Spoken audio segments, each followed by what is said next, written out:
నీకోసం నేను అందరూ వచ్చిలే నాయన.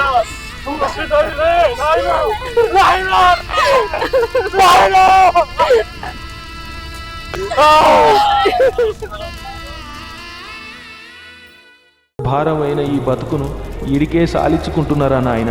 నా కాష్టం గాల్వాలని కట్టెల కోసం మీ నలుగురు లొల్లి పెట్టుకోవద్దని నా కష్టాన్ని నేనే వేర్చుకున్న కొడుక. మీరు అగ్గిబట్టి నాకు ఆఖరి కార్యం చేసి ఖర్చుల పాలవుడు కూడా నేను చూడలేను కొడుక. నా స్థితి నేనే వేర్చుకున్నా, నన్ను నేనే దానం చేసుకున్నారా?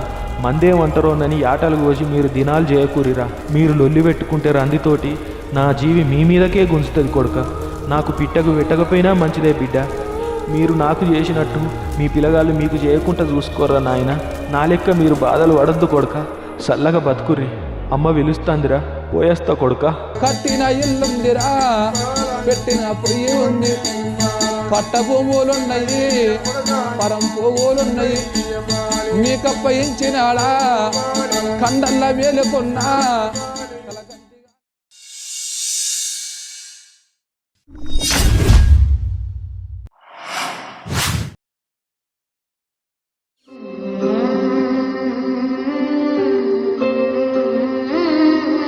అల్లుడు బుక్కడంతా బువ్వ తిందుపా, మొన్న తిన్నావు.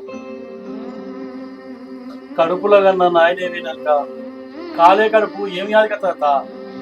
నువ్వు తినకుండా ఇప్పుడు ఏడ్చుకుంటా కూర్చుంటే సచ్చిన మీ అయ్య లేచేస్తాడా? సచ్చిన మా అయ్య రాకపోవచ్చు, కానీ నాయన నా కడుపులో పుట్టి అనే అర్హత కూడా కోల్పోయిన అత్త.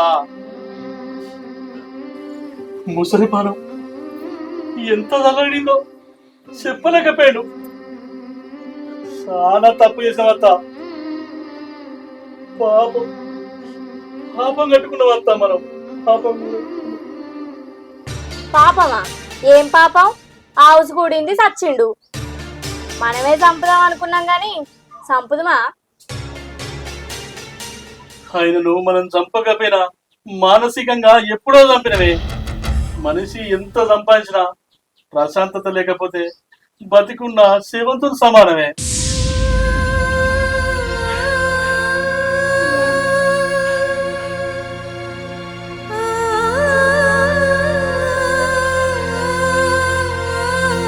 అయినా మా నాయన ఏ తక్కువ చేసిండే? భూములు జాగలు సంపాదించుడు తప్ప, చిన్నప్పటి నుంచి సాది పెంచి పెద్ద చేసుడు తప్ప, కోడలు అయినా నిన్ను బిడ్డ లెక్క చూసుకుడు తప్ప ఏది తప్పే? తప్పే. తప్పు కాదా ఇంకో పెళ్లి చేసుకున్నాడు? కాళ్ళెత్త కొడుకున్నప్పుడు ఇంకో లగ్గం చేసుకున్నాడు అవసరమా మీ అయ్యకు? సరే చేసుకున్నాడు, మరి మీ చిన్నవాడి కన్న తల్లిలో చూసుకున్నదా? నీకే కత్తాయి కూర్చున్నది. అదే ఇప్పుడు ఆ లగ్గం చేసుకోకపోతే ఈ భూముల పంచాయతీలు ఉంటున్నా మీ అయ్య చచ్చునా? అంటే మా నాయన చేసింది తప్పానే. మీరేయబట్టి నా నాయన తప్పుకున్నా.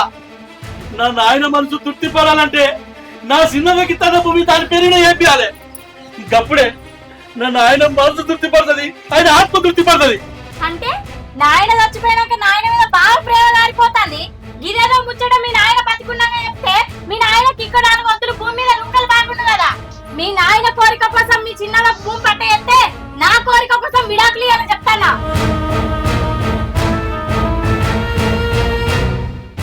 ఏందే విడాకులా? అవేమన్నా మామిడాకులానే తెప్పియడానికి? అసలు నీకు మనుషుల విలువ తెలుసానే? నువ్వు మా నాయనకు అన్నం ఎత్తే మా అమ్మ లెక్క అందమని సంబురపడ్డాడే నా నాయన. ఈ లోకంలో అమ్మను మించిన దైవం లేదంటారు, కానీ నాయనను మించిన త్యాగం లేదే. చూడే, ఒక కుటుంబం నిలబడాలంటే నాన్న కావాలి, అదే కుటుంబంలో పిల్లలు గొప్పలు కావాలంటే నాన్న కావాలి. ఈ సృష్టికి మూలం అమ్మ అయితే ఆ మూలానికి అధిపతి నాన్ననే. నాన్న లేని ప్రపంచం లేదు లేదు లేదే.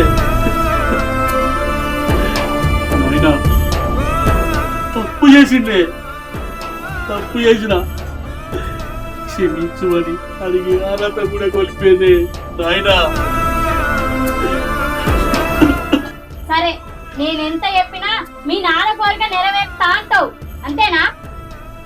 మా నాయన విషయంలో చేసిన తప్పు సరిదిద్దుకోవాలంటే మా నాయన కోరిక నెరవేరుస్తానే, నెరవేరుతా. ఏది ఏమైనా నెరవేరుస్తానే. ఏడ్రా మీ నాయన చంపినారా? ఆఖరి చూపు కూడా నోసుకొని ఇవ్వకపోతుంది కదరా. నేను అనుకుంటున్నారా మీరు చంపుతారని. ఏందిరా భూమి మాకు రాసేయాల్సి వస్తుందని నాయనని చంపిర్రా? లేకపోతే ఆయన చచ్చిపోతే చేసిరా మీరు? మీరేనే మీరు ఏమంటే అయినా తప్పమైన వేసుకొని చచ్చిపోయింది అంతా మీరు ఏమంటేనే ఇప్పుడు వచ్చి చచ్చిపోయిందా అని అంటారా? అంటే పీకల మీదకి వచ్చినాక కత్తి మాదంటారా? నా మొగని చంపినందుకు బిడ్డ ఎవ్వరు పెట్టా అందరి మీద కేసులు పెట్టా చూడురి. వింటానవా? ఆయన చచ్చుడేవో గాని భజన మొత్తం మన మీదకి వచ్చింది. కేసు పెడుతుందట కేసు. నువ్వు ఆగే చూడు చిన్నవా, మనందరం కలిసి తప్పు చేసినావు. ఆయనను మస్తు బాధ పెట్టినావు. భూమి కోసం కొట్టుకున్నాం, తిట్టుకున్నాం. ఆయనకు ప్రశాంతత లేకుండా చేసినావు. అందుకనే ఆయన సావేన చచ్చిండు. మామ వచ్చాడు కదా. మామ నీకంతా తెలుసు, ఏం జరిగిందో చెప్పే నాకు చెప్పు. అవును నువ్వదే. అయినా సావు అయినా రావలే. వీళ్ళు నలుగురు కలిసి కాపడం వేసి ఉర్రంగా గుంజుకపోయి చంపారు వీళ్ళు.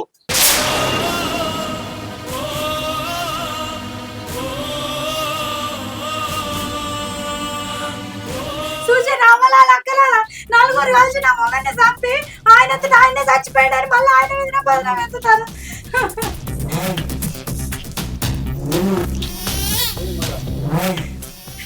మావా నువ్వే కదే మాకు వచ్చి చెప్పింది, నువ్వే తీసుకెళ్ళావు కదా.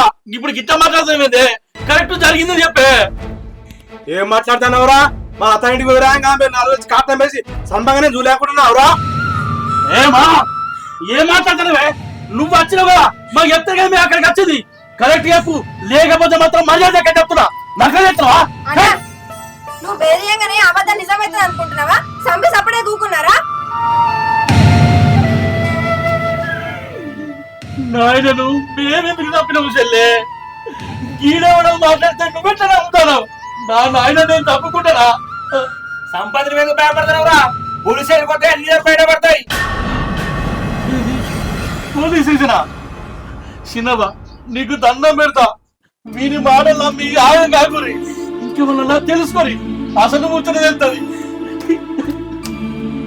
నా నాయనను నేనెందుకు తప్పుకుంటానే? సరే నేను పోలీస్ స్టేషన్ పోవద్దు అనుకుంటే మా భూమి మా పేరు మీద రాసి నింబోను. చిన్నవా ఇవ్వదాకా నేను కూడా కదే అనుకున్నా. మా నాయన కోరిక మేరకు నీ భూమి నీకు రాసిస్తాను కదానే. ఏంది కదా పెట్టుకుంటే పెట్టుకొని నువ్వు ఎందుకు గంటగానే భయపడతాను? మనం ఏమైనా చంపినావా? నువ్వు కదా అంటాను. అట్లా నా కోడలా పెట్టుకుంటా, కేసే పెట్టుకుంటా. ఆ భూమి కోసం మామని చంపిన కోడలని పెడతా. నీ మీద, నీ అమ్మ మీద, నీ మొగన్ మీద, నీ తమ్మిని మీద కేసు పెట్టే తీరుతా. కేసు పెట్టుకోని మాట్లాడుతుంది. చిన్నవా గిదిని మాటలు పట్టుకొని తొందరపడకు. నాయన ఈ దినాలు ఎల్లుడితోనే నీ పేరు వినా భూమి పట్ట చెప్పితా. జర తొందరపడకు చిన్నవా, నీ దండ పెడతా. నువ్వు గట్లనే పట్టయ్యాయి. గదే దినవారం వెళ్ళినాక భూమి కాదాలతో పాటు నా విడాకుల పత్రం కూడా పట్టుకరా. విడాకులు కావన్నా? భూమి కోసం కట్టుకున్న మొగ నీసి పెడతావే? ఏనన్నా నడుతుందానే? భార్య భర్తలంటే కష్టాలలో సుఖాలలో తోడ నిలవాలే. ఇట్లా సంసారాన్ని ఆగజేసిపోవద్దు. ఏన్నవ్వో నేను సుఖపడ్డది. నిన్ను వేసుకున్న కాంజలి కష్టాలు పాడి పాడి నా పానం పోతాంది. ఎన్నడు సుఖపడుతుంది నేను? ఈ అల్లుడు చచ్చిపోయినా మీ నాయన కాదు, బతికున్నా నీ భార్య గురించి ఆలోచించు. ఇగో బావా, చచ్చిపోయిన మామ ఎట్లాగో తిరిగిరాడు. బతికున్న మా అక్కనన్నా మంచిగా చూసుకో. అట్లా కాదు దారుణం వేయటోళ్లకు దాన ధర్మాలు చేస్తా అంటే మా అక్క అన్నట్టు నీకు విడాకులు తప్పయి. అట్లా ఎప్పుడో తమ్ముడు ఆయనకు అర్థమయ్యేటప్పుడు. అసలు మీరు మనుషులేనా? మీరు చెప్పినట్టుంటే నా పుట్టుకే అర్థం ఉండదు. అర్థాన్ని అపార్థం చేసుకొని నన్ను అర్థం చేసుకునే వాళ్ళు నాకు ఉన్న ఒకటే లేకుండా ఒకటే. నాయన దినాలు ఎల్లుడితోనే నువ్వు కోరుకున్నట్టు భూమి కాయాలు, నువ్వు కోరుకున్నట్టు విడాకుల పత్రం ఇట్లా పోరి. ఇక్కడ పోరి, మీకు దండం పెడతా. చెప్పేది మీకే పోరి.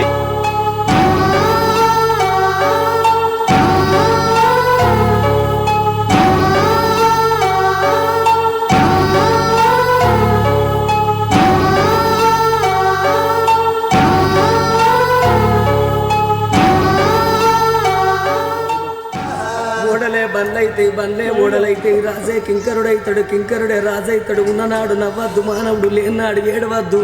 కష్టం వచ్చినాడు బాధపడద్దు, సుఖం వచ్చినాడు నవ్వరాదు. 15 రోజు వెన్నెల, 15 రోజుల అమావాస్య వెలుగు, వెన్నెల అమావాస్య చీకటి అన్నారు. కొన్ని రోజుల కష్టం వెళ్ళదియాలి, కొన్ని రోజుల సుఖం వెళ్ళదియాలి.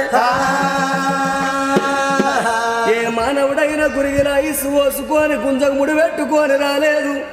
మానవుడు ఎన్ని రోజులకున్నా అక్కడోడ గాని ఇక్కడోడ కాదు. ఇది 4 వత్తుల పోగాటకం నరం మీద పుండు. లక్షాధికారైన లవణ మన్నవగాని మెరుగు బంగారాన్ని ఎవరు మింగరు.